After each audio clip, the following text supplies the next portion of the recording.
Amigos internautas, sejam bem-vindos mais uma vez ao Planeta Integral. Hoje o título da nossa live é Mourão versus Carlos, decifra-me ou te devoro. Em outras palavras, cala a boca Mourão, cala a boca Carlos ou cala a boca já morreu.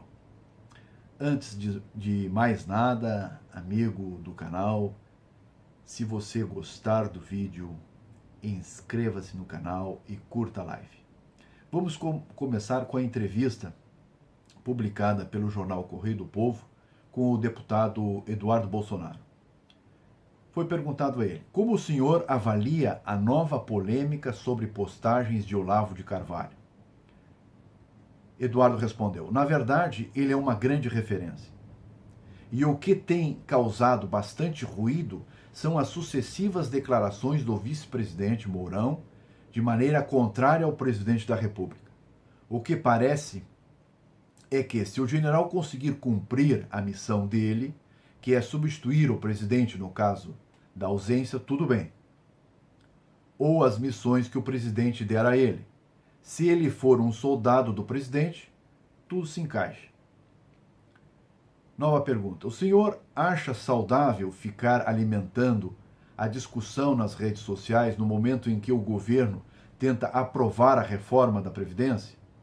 Será que esse conselho não é válido para o vice-presidente?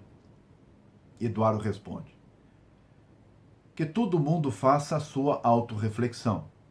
É claro que o foco aqui é na Previdência. Existe limite para as coisas. São muitas declarações. Várias vezes as pessoas trazem declarações relativas ao vice-presidente. Eu falo: olha, segura, é um cara bom e leal. Veja bem o que o Eduardo Bolsonaro diz. Mourão é um cara bom e leal. Mas chega um momento em que as pessoas começam a falar: Eduardo, você é ingênuo ou está tapando os olhos para a realidade? Nova pergunta. Como vê a postura de Olavo? Eduardo responde: acho que tanto Olavo quanto Carlos estão apenas reagindo a isso tudo que salta aos olhos de quem acompanha a política. Poxa, o general Mourão chegou a curtir um post da Sherazade em que ela mete o pau no Jair Bolsonaro. Isso daí não é conduta de vice. Bolsonaro fala que é contra o aborto, ele fala que é a favor. Olha, tudo bem, é uma opinião dele. Mas, vice-presidente, a função dele não é dar opinião. Ele já deu. Ele já apareceu neste tempo aí, somado, mais do que José de Alencar, Marco Maciel, Itamar Franco e o Temer, que eram vices. Então, é o momento de todos nós fazermos uma reflexão. Depois de aprovar a reforma da Previdência, isso se tornará a página virada. Veja bem o que ele diz. Depois de se aprovar a reforma da Previdência, isso se tornará página virada. Vamos juntando todos esses ingredientes, amigos do canal, e vamos fazer sempre a nossa análise aqui, como a gente costuma fazer, e chegar a uma conclusão no final, com base em fatos e análise de fatos. Outra pergunta. O que o senhor achou do acordo fechado entre o governo e o Centrão, né? Na Comissão de Constituição e Justiça? Eduardo responde: para a reforma é o que Paulo Guedes fala, é salvar 1 trilhão. Esse número é importante, vamos guardar, a gente vai debater sobre ele depois. Se ele conseguir salvar isso, tem a margem que ele precisa para fazer a transição do atual sistema. Ele mesmo diz: você pode tirar de um lugar, mas vai ter que aumentar em outro. Enfim, remanejando pode ser feito, mas se não for feita uma reforma desse 1 trilhão, de novo ele fala na questão do trilhão, os investimentos previstos para entrar no Brasil não entram, pelo menos na proporção imaginada. Isso é ruim, porque gera menos emprego e daqui a uns 10 anos vai precisar fazer uma outra reforma. Então, por que essa reforma é tão importante? Por que ela é geradora de emprego? Vamos analisar e desdobrar esses fatos mais adiante. Acredita que a reforma será aprovada? O Eduardo responde: eu acredito fielmente que vai. Acho que já está bem madura na população. Todo mundo está dando a sua cota de sacrifício, os parlamentares entrando no regime geral também. Muito bem. Agora vamos para as declarações de Mourão. Nós vamos dividir aqui as declarações de Mourão durante a campanha, então antes de ser eleito vice-presidente, e depois da campanha. O fato é que o Mourão fala uma frase que é conhecida por todos nós, porque todas as famílias acabam comentando isso, né?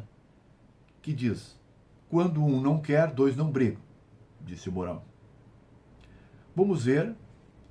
Vamos analisar o que o Mourão diz que vai fazer e o que ele efetivamente faz na prática, e qual a cobertura que a mídia dá para isso, né?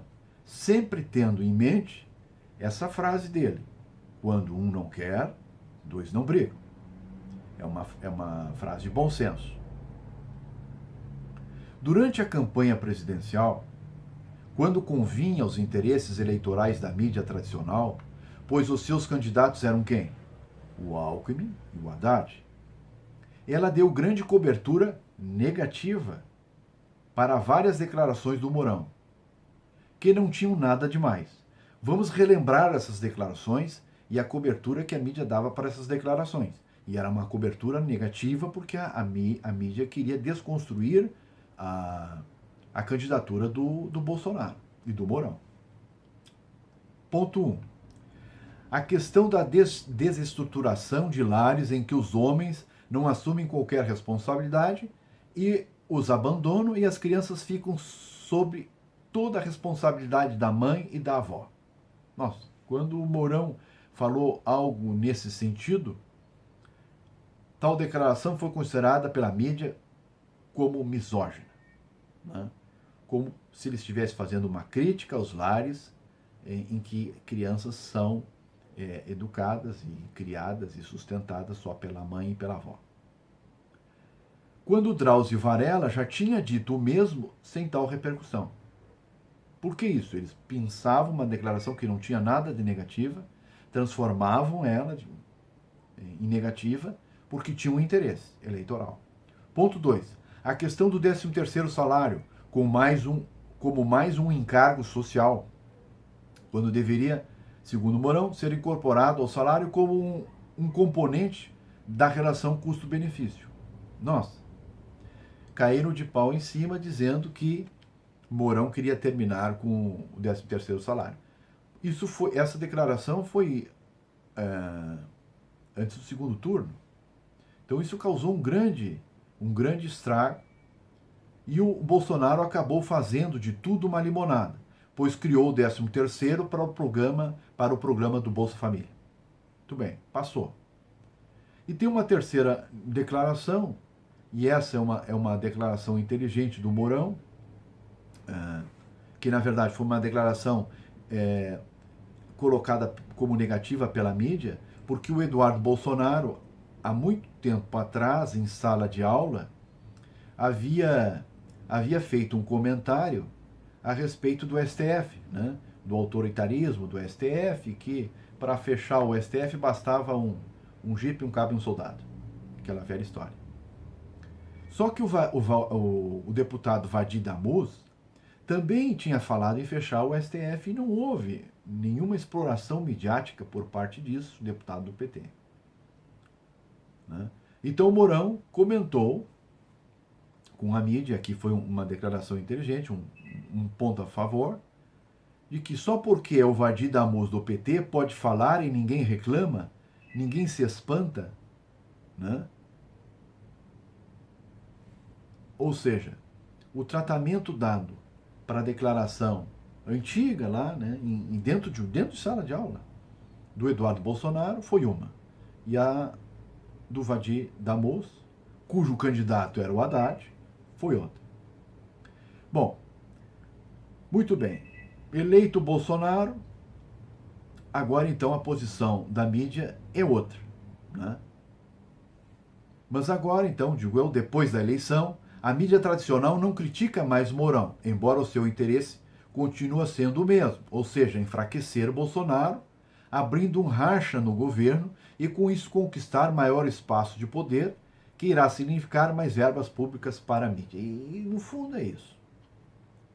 Ponto 1. Vamos ver os principais fatos que envolveram Mourão depois de eleito. Analisar cada um desses fatos para tentar chegar a uma conclusão do que está acontecendo, né? Se há uma conspiração, se não há, o que há afinal. Ponto 1. Mourão já comentou sobre Olavo de Carvalho o seguinte: quem dá bola por Olavo de Carvalho? Isso porque o Olavo já tinha feito algumas críticas para o Mourão. Comentário. O presidente Bolsonaro, quando foi visitar os Estados Unidos, homenageou Olavo. No mesmo encontro, Paulo Guedes disse a Olavo: o senhor é o líder da revolução. É claro, Bolsonaro e Guedes elogiaram Olavo, pois acreditam em sua capacidade de mobilização ideológica e não tinham sido criticados por ele, o que facilitou. Para Mourão, era mais difícil, pois ele foi confrontado por Olavo em relação aos erros dos governos militares. A questão que fica é a seguinte: há interesse entre os olavistas e militares em conciliar esse conflito? Acreditamos que é do interesse de todos, jornalistas, oposição, olavistas, militares e governo como um todo, que ele continue, pois todos acreditam que estão ganhando com isso. Essa é a minha posição. Vamos ver ponto 2.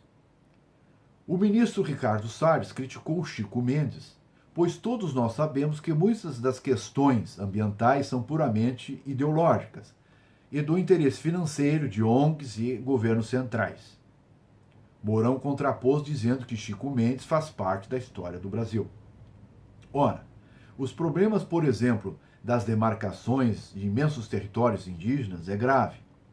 Aliás, o isolamento energético de Roraima é por conta disso. E, em tese, não ajuda a ficar reparando o ministro do Meio Ambiente. Em tese, não ajuda a ficar reparando o ministro do Meio Ambiente. Todavia, o objetivo de Mourão é manter um canal de interlocução com outros espectros sociais, a fim de não provocar o isolamento do governo em relação a esses grupos, o que poderia não ser bom. Assim, acreditamos que esse contraponto faz parte de uma estratégia de bloco do governo, pois Mourão foi forjado pela disciplina e hierarquia. É o que Mourão chama de espancamento de ideias. Ponto 3. Mourão se reuniu com a CUT e esta é crítica, né, em relação à reforma da Previdência. Isso é uma dissonância em relação ao presidente Bolsonaro? Entendemos que não.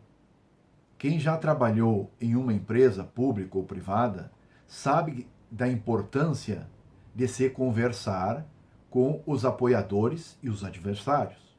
Uma simples conversa resolve grande parte dos problemas, pois as pessoas querem ser ouvidas, levadas em consideração. A CUT é uma entidade, mas por trás dela estão os dirigentes, que são pessoas. Manter esses canais abertos é importante.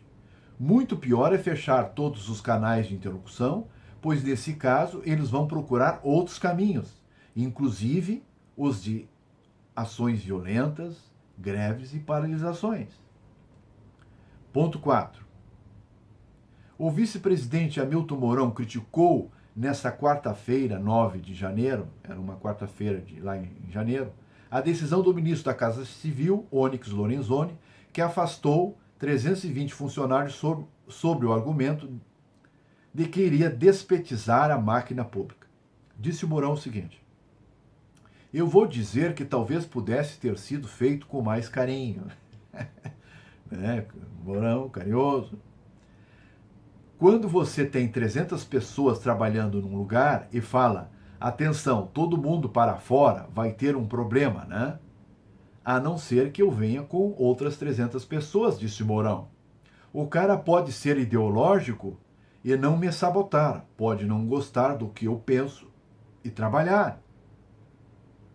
E faz com isso o papel dele. Comentário. É de se supor que Mourão estivesse por dentro dos critérios utilizados pela Casa Civil para demitir os 320 funcionários. Ele faz parte do governo.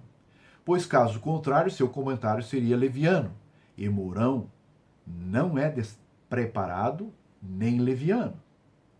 Somos obrigados a concluir que isso faz parte de uma estratégia de manter os canais de interlocução abertos com outros segmentos da sociedade, como, aliás, já disse Mourão em suas declarações.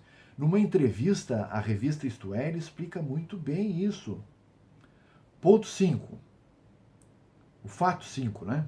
Em 30 de janeiro de 2019, Mourão ironizou o destaque aos Estados Unidos e a Israel dado pelo chanceler das relações exteriores, o Ernesto Araújo. Aí diz o Mourão, muito bem humorado, né? Vai todo mundo virar israelense desde criancinha? Vai todo mundo virar fã dos americanos de qualquer jeito? Pergunta ele. Indagou em tom de troça.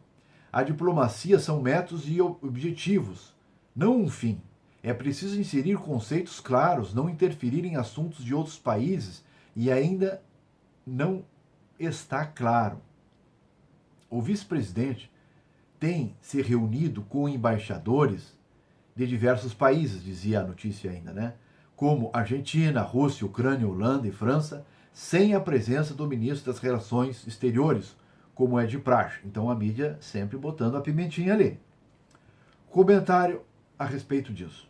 Fica claro que Mourão faz aqui o contraponto estratégico, com o intuito de descomprimir o ambiente criado, propositadamente pela mídia tradicional, a fim de desqualificar o embaixador. É isso, quer dizer, a mídia criou toda aquela celeuma em cima da situação. E o que aconteceu em relação a isso? Vamos ver. Na verdade, a embaixada não foi para Jerusalém. Não. O Brasil não interveio militarmente na Venezuela. Tudo não passou de espetacularização por parte da mídia por interesses meramente corporativos. O mesmo aconteceu quando ele criticou o ministro Moro pela retirada da conselheira Ilona Zabó, ou quando ele contrapôs Bolsonaro dizendo que o nazismo não é de esquerda. É óbvio que ele está fazendo contraponto.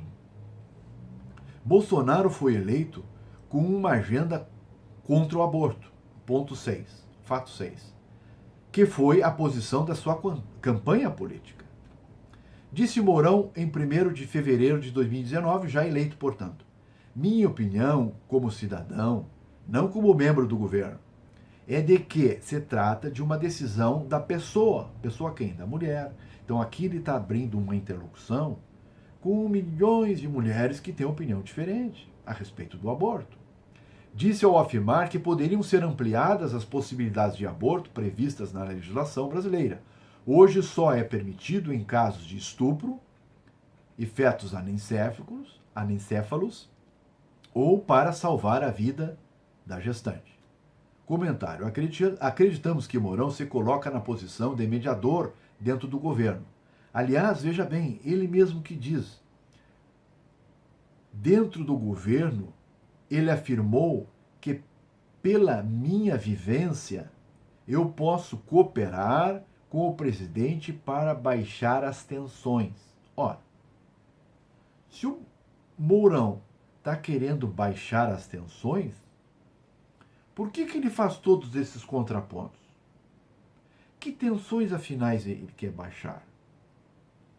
É óbvio que ele quer baixar as tensões em relação aos demais eleitores, né? E as demais pessoas que pensam diferente, por exemplo, dos olavistas. Não é? Então, na verdade, ao criar um contraponto em relação aos olavistas, ele cria uma tensão entre esses dois blocos militares e olavistas, né? O bloco, digamos assim, que eu estou caracterizando como funcional e pragmático, né? E o bloco ideológico, com o intuito de aliviar a tensão em relação aos demais, digamos assim, aos demais grupos, né? E até eleitores que pensam que tem uma plataforma diferente da que elegeu o Bolsonaro. Então, ele reduz a tensão em relação a esse contingente de centro-esquerda que não é pequeno, ou até de centro que, por exemplo, é a favor do aborto, mas ele cria uma tensão com o grupo dos olavistas, mas aí é uma tensão interna. É uma tensão administrável. Muito bem. Adiante. O fato 7. Mourão foi convidado para falar no Wilson Center, ligado aos tucanos. Inclusive, o Fernando Henrique Cardoso estava presente no evento e foi citado várias vezes pelo Mourão. E a carta convite fazia severas críticas ao Bolsonaro e elogiava Mourão. Ela dizia assim: os primeiros 100 dias da gestão Bolsonaro foram marcados pela paralisia política, né? Em grande parte provocada pelas sucessivas crises geradas pelo círculo mais próximo do presidente. Está se referindo, obviamente, aos olavistas. Em meio a esse barulho político, o vice-presidente Mourão emergiu como uma voz da razão, da moderação, capaz de fornecer direções tanto em assuntos internos quanto externos. E a palestra foi realizada em 9 de abril. Qual é o comentário que nós fizemos aqui? Mourão participou do referido evento e, na época, nós entendemos que não teria como Mourão ter comparecido lá sem autorização do presidente Bolsonaro. Porque isso é o óbvio e faz parte da disciplina e da hierarquia e dos protocolos dos referidos cargos. Ele não vai fazer uma viagem internacional sem conversar com o presidente.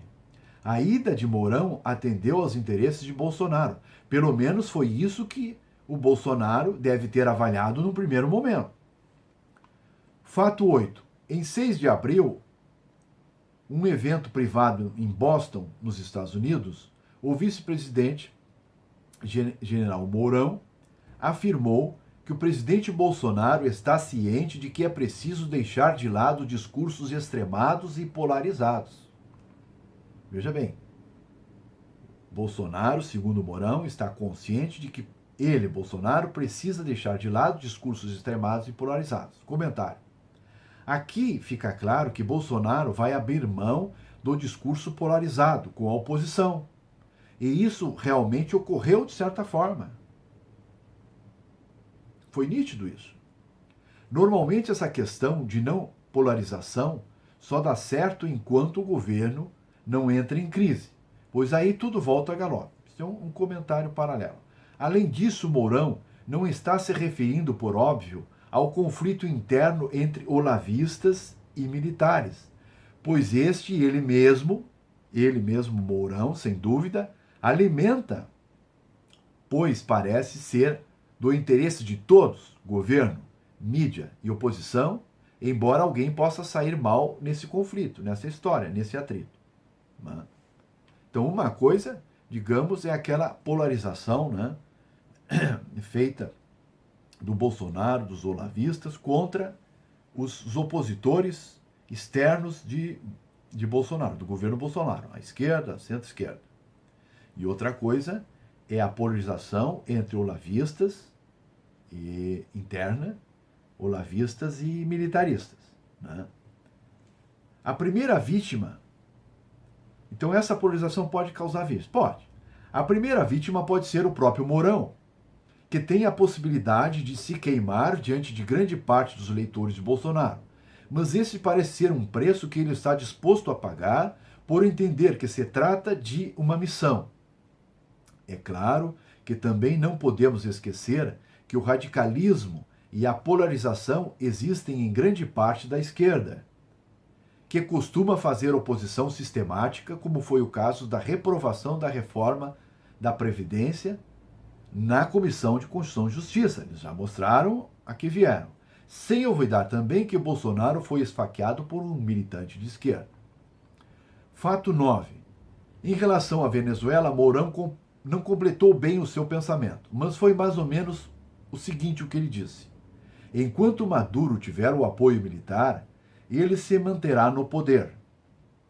A população de oposição, continua Mourão, que é contrária a Maduro, está desarmada. E tem de estar, porque senão nós iríamos para uma guerra civil na Venezuela, que seria horrível para o hemisfério como um todo. Comentário em relação a isso. O que podemos ponderar em relação a essa declaração de Mourão? Os avalistas de Mourão são as forças de Maduro, melhor dizendo. Os avalistas de Maduro são as Forças Armadas, a Guarda Nacional Bolivariana, as milícias civis militares, que na Venezuela são regulamentadas, e os coletivos, que são civis armados pelo governo que agem clandestinamente para apoiá-lo, inclusive contra parcelas dos militares que querem desertar e abandonar Maduro. Toda essa rede de proteção de Maduro reprime a parcela da população que é contrária a Maduro, né? Então lá, parte da população está armada, sim, desde que seja a favor de Maduro. São o caso das milícias e dos coletivos, que agem clandestinamente, inclusive contra as próprias Forças Armadas. Sem dúvida, a campanha eleitoral de Bolsonaro foi em cima de uma pauta favorável ao direito do cidadão de se defender com paridade de armas. Mas aqui Mourão faz uma espécie de contraponto para mostrar que ele e parte do governo levam em consideração outros pontos de vista. De novo, entendo que há um movimento de Mourão, né, um contraponto para manter canais abertos com outros setores. Fato 10. Mourão fez uma curtida em um post da Sherazade que disse que Mourão não causa vergonha alheia e compara o presidente Bolsonaro a Mourão, dizendo que Bolsonaro é o vinagre e Mourão é o vinho. Curtir esse comentário, sem dúvida, é uma forma de atiçar o conflito entre olavistas e militaristas. Acontece que isso ocorre justamente quando está para ser aprovado o parecer da reforma da Previdência na Comissão de Constituição e Justiça. Em suma, isso atrapalha a reforma ou faz parte da estratégia do governo? Se atrapalhasse a reforma, o Mourão, como um dos estrategistas do alto escalão, não estaria fazendo isso. A mídia e a oposição surfam essa onda, porque isso é um fato jornalístico que pode render dividendos financeiros e políticos para eles. Todavia, é fácil de prever que essa ebulição deverá aumentar muito quando o parecer sobre a reforma da Previdência estiver transitando, melhor dizendo, a reforma da Previdência estiver transitando na comissão especial. E aí é fácil prever o seguinte: novos fatos virão à tona a respeito desse conflito, pois é assim que está funcionando. Ademais, todos esses atores estão brigando também por maiores espaços de poder dentro e fora do governo.